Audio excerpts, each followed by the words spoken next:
This is a video response to 9.2, and it's about Benjamin Butler.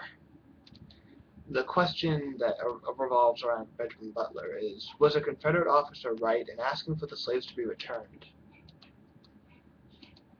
And basically the answer is no. He didn't really have any grounds to get them back on, because there was a law that was saying that if you were holding slaves that were property of a Union state, they could be taken back, but the fact that they succeeded from the state prevented that from being, he had no obligation to oblige by that.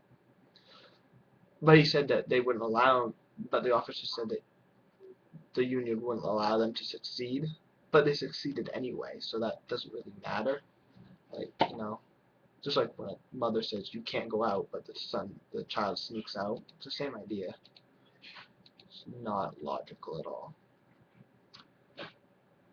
And was Butler's decision a moral one? And how does it represent the Northern cause with respects to slavery?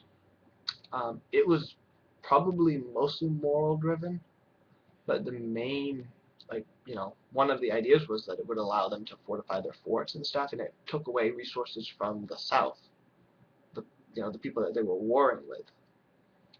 And the idea of, as they're going through and then freeing these slaves, it gave the North a better idea of, like, yeah, this is kind of what we're going for, instead of just a bloody war. So it kind of puts some morale behind the war. So that's, always a good thing. To have a war with no morale is like kind of like Vietnam, honestly. So, it kind of gave more moral to it, but it was still very bloody. It was one of the most bloody wars ever.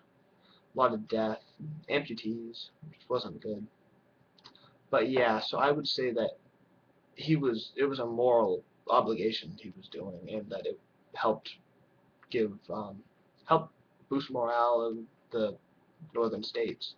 So it was a good idea, and Lincoln even went along with it eventually. So it worked well, and many slaves were freed that way, including some of them, ran to the fort. That was really good for the war efforts.